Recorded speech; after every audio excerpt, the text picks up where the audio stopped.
So what is up guys, for today's video nga pala yan, tumambay kami dito sa Tom and Tom's. Kasama natin si paring Ron Jake. Nagaya ka siyang magkape kaya ito. Dito kami nagkape ngayon. So yan, sama kayo at kwentuhan tayo pa uwi. Kaya for today's video natin, para kahit papaano makapag vlog tayo.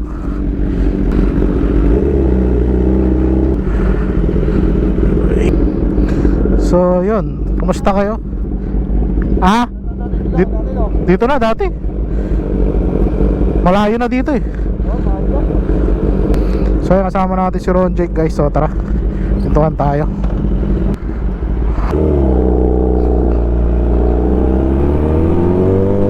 Yun.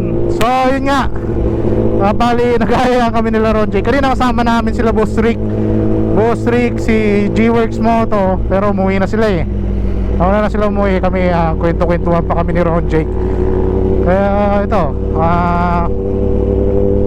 musta kayo? Oh, ganda naman dito. Pasko pa rin. Sana okay lang kayo, Team Moro Vlog. Ulit-ulit eh, no? Hindi na sanay mag-vlog kasi, no? Puro tayo reels dyan. Well, sa mga followers ko dito na wala pang motor, ano bang dream bike nyo? Or anong gusto nyo motor? In short, kung wala pa kayong motor, big bike ba, NMAX ba, Honda Click, ganyan guys. Makakwento ko lang sa inyo, dyan nagsisimula yan guys eh. Sa simula, hindi naman, siguro kung may pera ka, payaman ka, kaya mo kagad mag big bike eh, no?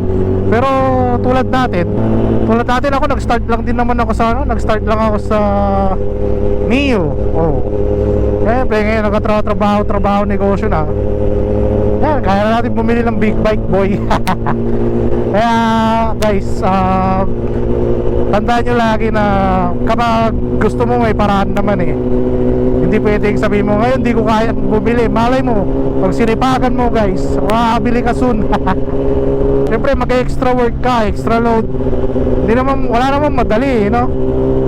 Hindi naman pwede bukas okay na kagad. Except lang kung milyonaryo ka. May ano yan guys, may sacrifice ang lahat ng pangarap natin sa buhay. Kailangan mong paghirapan yan. Kaya sa mga nangangarap ng magka big bike o magka motor ngayon, tuloy mo lang. Isip ka ng paraan. Kasi gusto mo yan boy eh. Pero kung tutusin, kung ako tatanungin, dati hirap na hindi nga ako makabili nung ano, tawag dito, hirap pa ako makabili, Raider nga dati, yung pangarap ko lang dati, panahunan ko, the fuck. Hirap pa akong makabili ng Raider, pero tignan mo naman ngayon, di ba? Naka big bike tayo, 1000cc pa, di ba? Mas malaki pala yung plano sa akin ni Lord, di ba? Kaya once na nagsibag ka, ayan, may bunga yan guys. Hindi lang lagi nandyan tayo. Char! Motivator yan.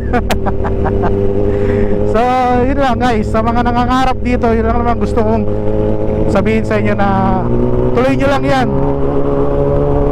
Walang mali sa mangarap ng motor. Kung ano man lang pangarap mo sa buhay, magkakotse, magkabahay, walang mali dyan, libre lang mangarap, di ba? Kahit kung mangarap ka man lang din, tasan mo na yung pangarap mo. Huwag ka dun sa okay na ako dito, okay na dito. Dun ka lagi sa mas mataas para talagang magpursige ka. Yan lang naman.